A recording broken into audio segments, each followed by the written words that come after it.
Hello বন্ধুরা, কেমন আছেন সবাই? আশা করি সবাই ভালো আছেন। বন্ধুরা, আমাদের গল্পগুলো যদি ভালো লাগে অবশ্যই লাইক করবেন, কমেন্ট করে জানিয়ে দেবেন। আর চ্যানেলে যদি নতুন হয়ে থাকেন অবশ্যই সাবস্ক্রাইব করে পাশে থাকা বেল আইকনটি প্রেস করে রাখুন, যাতে নতুন নতুন ভিডিও আপলোড করার সাথে সাথে আপনার নোটিফিকেশন চলে যায়। আজকের গল্প সূর্যস্থান পর্ব 10। রাইটার নিশাত তাসনিম নিশি। চিকিৎসা করার পর ডাক্তার সব কিছু টেস্ট করতে বলেন। সব টেস্টের রিপোর্ট অনুযায়ী আমি এবং আমার বাবু সুস্থ আছে। এই আপুটিকে যখন ধন্যবাদ দিচ্ছিলাম তখন উনি বললেন, যদি তুমি কিছু মনে না করো তাহলে কি আমি জানতে পারি যে তুমি বাচ্চাটা নিয়ে এতটা কনসার্ন কেন? না মানে তুমি বাচ্চা সুস্থ না জানা পর্যন্ত বাড়িতে ফোন দিয়েও জানাচ্ছ না, তাই আর কি কৌতূহল। আমি মিষ্টি এসে বলেছি, অনেক বড় কাহিনী আমার লাইফের, বলতে সময় লাগবে। উনি তখন বলছেন, ব্যাপার না, আমি ফ্রি আছি। আমি কয়েক মুহূর্ত ভেবে ঘাড় হিলিয়ে সম্মতি দিলাম। তারপর উনি পাশের কফি শপে নিয়ে আসলেন আর এতক্ষণ পর্যন্ত কাহিনী শুনলেন। এত কিছুর মধ্যে হঠাৎ মাথায় এলো এতক্ষণ পর্যন্ত তো ওনার নামটাই জানা হলো না। ইস রে, উনি জানি কী ভাববেন। একটু ইনিয়ে বিনিয়ে ওনাকে সরাসরি বললাম, ইয়ে মানে আপু, আমি তো এখনও আপনার নামটাই জানলাম না। আমার কথা শুনে আপনি ভারী অবাক হলেন। সেটা প্রকাশ না করেই বললেন, মাহমুদা সুলতানা সাথী আমার নাম, তুমি সাথে বলতে পারো। আমি অসম্মতি জানিয়ে বললাম, উফ, আমি সাথী আপু বলবো। সাথী আপু ফিক করে হেসে বললেন, আচ্ছা বইলো, এখন পরে কি হয়েছিল সেটা বলো প্লিজ। আপুর উত্তেজনা দেখে প্রচুর হাসি পাচ্ছিল, তবু কোনো রকমে হাসি আটকে বললাম, আপু, আমি কি বলতেছিলাম সেটা তো ভুলেই গেছি। বিয়ের কথা বলতেছিলাম। তোমার বাবা 3 দিনের মধ্যে নাকি ঘরোয়া আয়োজন করেছেন। এরপর থেকে বলো। এদিক ওদিক তাকিয়ে আমি মনে পড়ার ভঙ্গিতে বললাম, ও হ্যাঁ আপু, মনে পড়েছে।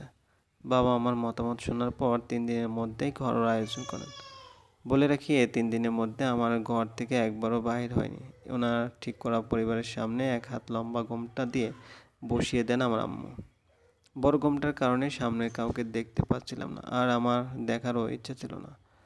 মনের অবস্থার কথা আর নাই বললাম। সেই মুহূর্তটা বোধহয় আমার জন্য সবচেয়ে অসহায় ছিল, একদম কষ্টে ছিল। প্রথম বিয়ের 1 বছর না হতেই দ্বিতীয় বিয়ে। বিষয়টা কেমন ছিল সেটা তো বোঝেনি। কেঁদে কেটে চোখ মুখ ফুলিয়ে ফেলেছিলাম, তাই আর সামনের কারোর দিকে তাকাইনি। তাই বলে কি সময় আমার জন্য থেমেছিল? একদম না। যথাসময়ে যথারীতিতে বিয়েটা সম্পন্ন হয়ে গিয়েছিল। বিয়ে হওয়ার সাথে সাথে আম্মু আমাকে রুমে নিয়ে আসে আর আমাকে বলে দেয় আজকে নাকি আমার ঘরে নাকি থাকবে। আম্মু চলে যেতে আমি আবারও সাদা জামা কাপড়গুলো পরে ফেললাম। খাওয়া দাওয়ার পর্বে শেষ হতে আমার রুমে প্রবেশ করলেন আমার সদ্য বিবাহিত স্বামী, যাকে দেখে আমি একটু নয় বরং আকাশ সমান চমকে গেছি। মুখ দিয়ে অস্ফুট সুরে বেরিয়ে এলো আয়ান শব্দ। তখনই আয়ান মাথা হেলিয়ে হ্যাঁ বলে দরজাটা লাগিয়ে দেয়। সঙ্গে সঙ্গে আমার বুকের ধুকপুকানিও বেড়ে যায়, হাত পা কাঁপতে লাগলো, কপালে বিন্দু বিন্দু ঘাম জমতে লাগলো। আসলে তখন আমাকে কেমন রিয়েক্ট করতে হবে সেটাই ভুলে গিয়েছিলাম। আয়ন এক পলক আমার দিকে তাকিয়ে দৃষ্টি সরিয়ে নিল। এতক্ষণ মুখে হাসি লেগে থাকলেও এখন মুখটা ফ্যাকাশে লাগছে।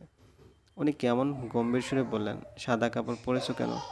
এতক্ষণে আমার সম্মতি ফেলল। আমি জামাটা আরেকটু টেনে বললাম, জানেন না কেন পরেছি? বিধবাদের তো সাদা জামাই পরতে হয়। আয়ান থমথমে মুখে আমার দিকে তাকালো, কিছু বলতে যেও বললেন না। উনি বিছানার দিকে আসতেছিলেন, তখনই আমি বললাম, আমাকে কেন বিয়ে করেছেন? করুণা দেখাচ্ছেন? আয়ান থমথমে মুখে আমার দিকে তাকালো, কিছু বলতে যেও বললেন না। উনি বিছানার দিকে আসতেছিলেন, তখন আমি বললাম, আমাকে কেন বিয়ে করেছেন? করুণা দেখাচ্ছেন? উনি সেখানে পা থামিয়ে দিলেন, আমার দিকে তীক্ষ্ণ দৃষ্টি নিক্ষেপ করলেন। আমি আবারও বললাম, কেন করেছেন আমাকে বিয়ে বলেন? আমি কারো করুণার পাত্র হয়ে থাকতে চাই না। উনি এমন ভান করলেন যেন আমার কথাটাই শোনেননি। আমার পাশে এসে বিছানায় ঠাস করে শুয়ে পড়ে বলল, ভেবেছিলাম আলাদা ঘুমাবো, তোমাকে কিছুদিন সময় দেব, কিন্তু তুমি পটর পটর করে সব ভেস্তে দিলে। আমি এখানেই ঘুমাবো, তাও তোমাকে জড়িয়ে ধরে, কারণ হলো তুমি আমার বাসর রাতে সাদা জামা পরেছো তাই।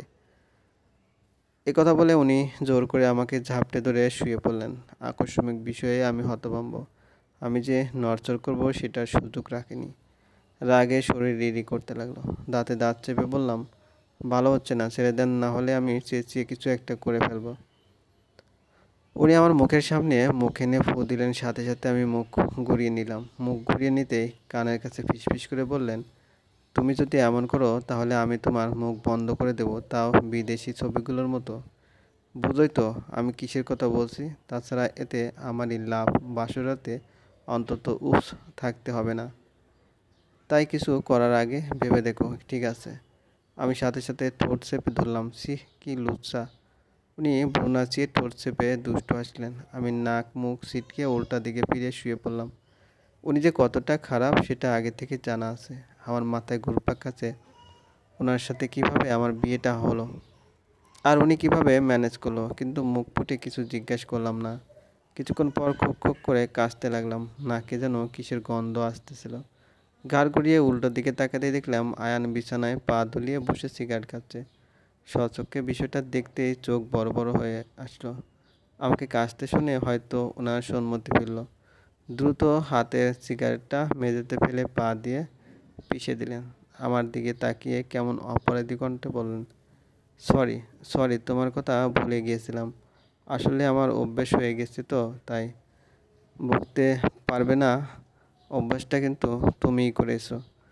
আমি স্থির দৃষ্টিতে তাকালাম। কিছু বলতে গিয়ে বলতে পারলাম না। কেমন যেন গলায় সব আটকে যাচ্ছিল। জোরপূর্বক দু চোখের পাতা এক করলাম। নিঃশব্দে চোখের পানি ছেড়ে দিলাম। নিজেও জানি এ চোখের পানি কিসের। সকালে চকচকে এক ফালি রোদ মুখের উপর পড়তেই ঘুমটা ভেঙে গেল। আওদো আওদো হাঁক মিলতেই দেখলাম আমি কারো বুকের সাথে মিশে আছি। কয়েক সেকেন্ড সময় লাগলো বিষয়টা বুঝতেই এত রাগ লাগলো যে বলে বোঝাতে পারবো না। রেগে জোরে ধাক্কা দিয়ে ওনাকে সরিয়ে দিলাম। উনি ঘুমো ঘুমো চোখে আমার দিকে তাকাতে যা নয় তা শুনিয়ে দিলেন। ওনার ক্যারেক্টার নিয়ে কথা বলে ফেললাম। মুহূর্তেই রাগে ওনার মুখটা লাল বর্ণ ধারণ করলো।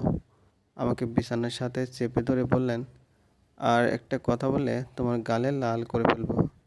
আই সোয়ার তোমার জায়গায় অন্য কেউ হলে এতক্ষণে দাঁত ভেঙে দিতাম। ওনার ধমকে শুনে ভয় পেয়ে গেলাম, তবুও সেটা বিন্দুমাত্র প্রকাশ করলাম না। কয়েক সেকেন্ড পার হতেই উনি নিজে নিজে শান্ত হয়ে গেলেন। চোখ দুটো বন্ধ করে জোরে শ্বাস নিলেন। চোখ বন্ধ রেখে বললেন, মাঝরাতে তোমার কান্না শুনে ঘুম ভেঙে যায়। আমি বারবার তোমাকে ডাকতে লাগলাম, কিন্তু তুমি কোনো সাড়া দাওনি। শুধু নিদ্র নিদ্র বলে কান্না করতেছিলে। এরপর নিজেই আমাকে নিদ্র যেও না বলে জড়িয়ে ধরেছিলে। শেষ রাত অবধি আমার বুক কেঁদে বাসিয়ে দিয়েছিলে। ব্যাস এতটুকু বলে উনি আমাকে ধাক্কা মেরে উঠে চলে গিয়েছিলেন, আর আমি হতভম্ব হয়ে তাকিয়েছিলাম। সেদিন সকালের দিকে উনি আমাকে নিয়ে রওনা দিয়েছিলেন ঢাকার উদ্দেশ্যে। কারণ উনি তো ঢাকাতে থাকবেন, তাই আমাকেও ঢাকাতে নিয়ে যাচ্ছেন। এই কথাটা উনি বলেছিলেন, কিন্তু আমি যতটুকু জানি সেটা হলো বিষয়টা মোটেও এমন না। ওনার ফ্যামিলির কোনো মেম্বারই আমাকে মেনে নেয়নি। উনি হয়তো জোরপূর্বক সবাইকে রাজি করিয়ে বিয়ে করেছেন। চলে আসার সময় বাবা মা অনেক আদেশ উপদেশ দিয়েছিলেন। আমি মাথা নিচু করে সব শুনলাম। ঢাকায় আসার পর আমার শুরু হয়েছিল আমার জীবনের এক নতুন অধ্যায়, যা আমার আগের জীবনকে সম্পূর্ণ বদলে দিয়েছিল। একদম ফ্যান্টাসি টাইপ জীবন হয়ে গিয়েছিল আমার। লাইফের ধূসর রং উড়ে গিয়ে রঙিন রং ঠাঁই করে নিয়েছিল। সেখানে যাওয়ার প্রথম চলবে। গল্পটি ভালো লাগলে অবশ্যই লাইক করবেন আর কমেন্ট করে জানিয়ে দেবেন। চ্যানেলে যদি নতুন হয়ে থাকেন অবশ্যই সাবস্ক্রাইব করে পাশে থাকা বেল আইকনটি প্রেস করে রাখুন, যাতে নতুন নতুন ভিডিও আপলোড করার সাথে সাথে আপনার